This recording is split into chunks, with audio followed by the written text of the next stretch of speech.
Luna adalah salah satu aset kripto yang memiliki kenaikan hampir lebih 8.000% di tahun 2021 karena memiliki proyek yang sangat luar biasa, yaitu menciptakan stablecoin atau istilahnya adalah menciptakan sistem pembayaran di seluruh dunia.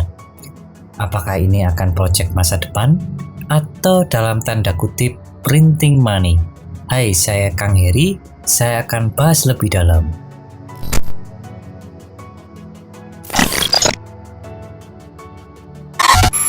Anda tahu bukan, di saat pandemi, investasi apa yang sangat menjanjikan? Ya, benar. Itu adalah trading. Maka data di media, korban penipuan kedok trading paling banyak adalah di tahun 2021. Tahun-tahun awal hebohnya corona. Tapi saya tidak akan membahas itu.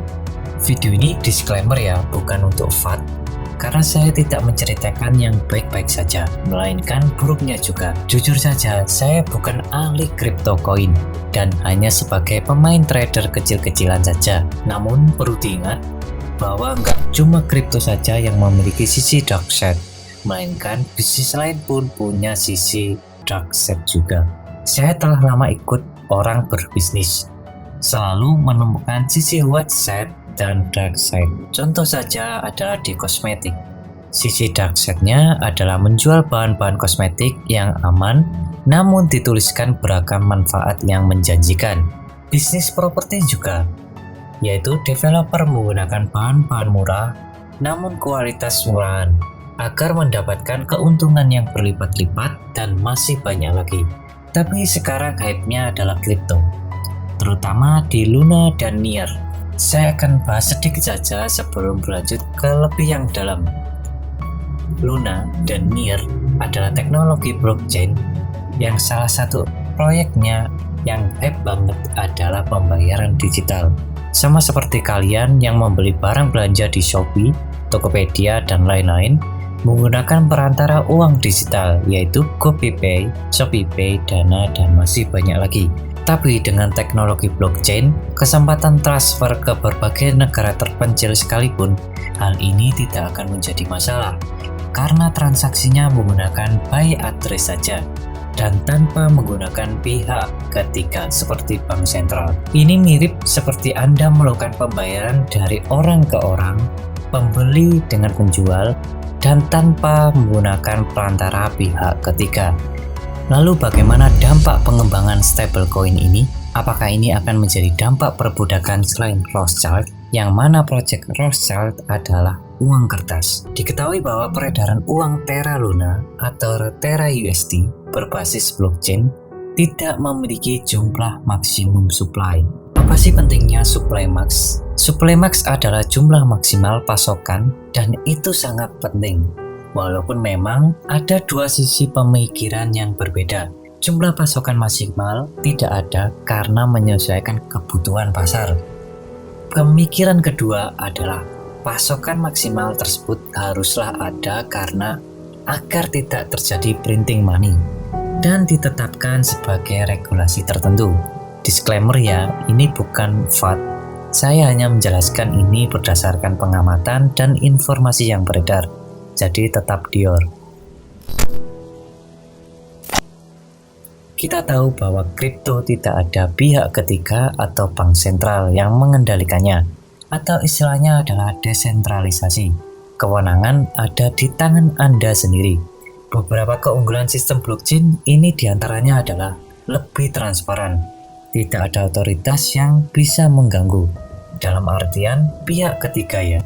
Apakah Anda yakin? Kita flashback di bulan Maret 2022, di mana Anda mengenal dompet kripto desentral yang satu ini, yaitu MetaMask, dan membuat heboh di dunia kripto.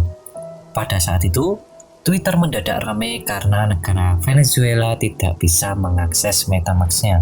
Dan tidak lama kemudian, MetaMask mengeluarkan penjelasan bahwa problemnya adalah di partner mereka, yaitu Infura. MetaMask bekerja sama dengan Infura, di mana Infura adalah penyedia jasa layanan agar software atau aplikasi MetaMask bisa berjalan di dunia maya. Pada saat itu, Infiora menambahkan sistem baru yang bisa memblokir negara mana saja yang ingin diblokirnya. Fitur ini dipasang atau diupdate karena ada perintah dari pemerintah Amerika. Berikut ini adalah tampilan fiturnya dari segi coding atau inspect element. Lalu apa artinya ini? Dana atau aset kripto yang Anda miliki di dompet MetaMask bisa sewaktu-waktu dibekukan oleh pemerintah Amerika. Dengan kata lain, bila suatu negara bermusuhan dengan Amerika, bisa jadi Amerika bisa memblok dana Anda. Ini hanya spekulasi liar dari saya pribadi ya. Tetap Dior dan bukan untuk FUD. So, kembali lagi dari awal, apa itu desentralisasi? Apakah Anda masih yakin dengan kata desentralisasi dari kejadian tersebut? Atau malah terkikis atau itu hanya ilusi yang digaung-gaungkan saja? Setelah Anda mengetahui kelemahan dari desentralisasi, saya sedikit cerita tentang makna dari stablecoin yang nantinya akan mengarah ke Terra Luna atau Terra USD dan Mir USN. Stablecoin atau mata uang kripto yang menawarkan harga yang stabil. Maksud di sini adalah penurunan dan kenaikan harga itu stabil ya, tidak terlalu pump dan tidak terlalu dump juga. Fungsi utama stablecoin dirancang agar nilainya sama dengan aset-aset lain seperti US dollar, emas, dan komoditas lain. Di dunia kripto ada banyak sekali stablecoin. Namun yang paling banyak disadari adalah USD atau uang kripto dolar Amerika. Saya sedikit mengintip berapa banyak stablecoin. Di data CoinGecko hampir lebih 10.000 stablecoin. Lalu siapakah yang menciptakannya? Tentu kebanyakan adalah institusi, dan yang berhasil bertahan nilainya hanya beberapa saja, seperti USD, USD, USDC, dan masih banyak yang lain. Apa maksud dari sini?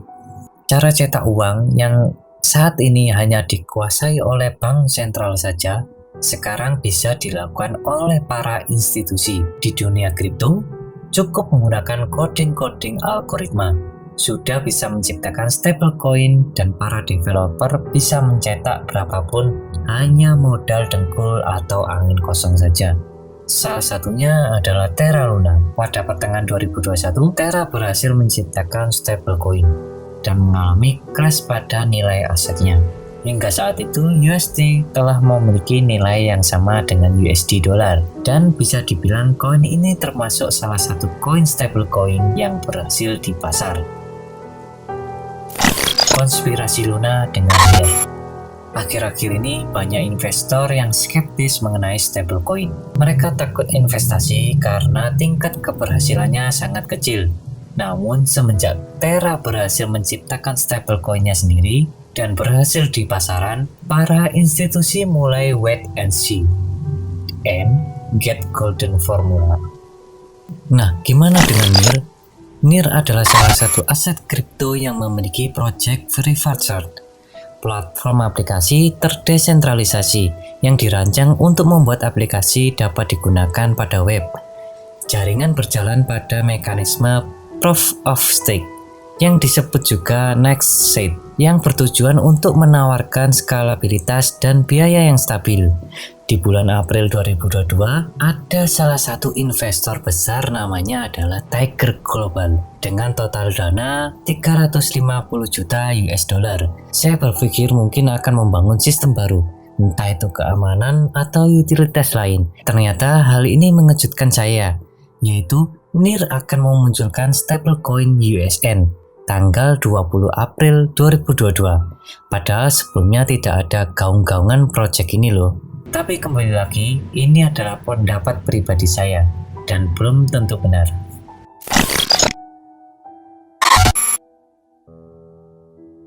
Saya bukan penasihat keuangan, I'm just YouTuber. Saya hanya memberikan informasi dan harapan bisa membuka banyak pikiran. Crypto is wild. Kripto adalah dunia yang sangat liar. Kripto tidak bisa diregulasi untuk saat ini, karena namanya juga desentral dan sebagai ladang bagus untuk melakukan tindakan kriminal yang aman. Dahulu menurut sejarah, bahwa yang diceritakan oleh Jack Weatherford di dalam bukunya berjudul The History of Money. Uang pertama kali di Lydia adalah berbentuk koin, lalu berlanjut ke Cina yang sudah menggunakan uang kertas dan menyebar ke bangsa Eropa. Lalu terjadilah kesepakatan yang mengubah tatanan baru, di mana dolar disepakati menjadi tatanan mata uang pertama dunia dan dijaminkan dengan emas. Banyak prediksi yang mengatakan bahwa sistem ekonomi global sudah tua. Kripto menjadi harapan dengan teknologi blockchain. Kita tunggu saja apakah kita menjadi budak kripto suatu saat nanti dan menjadi tatanan satu mata uang.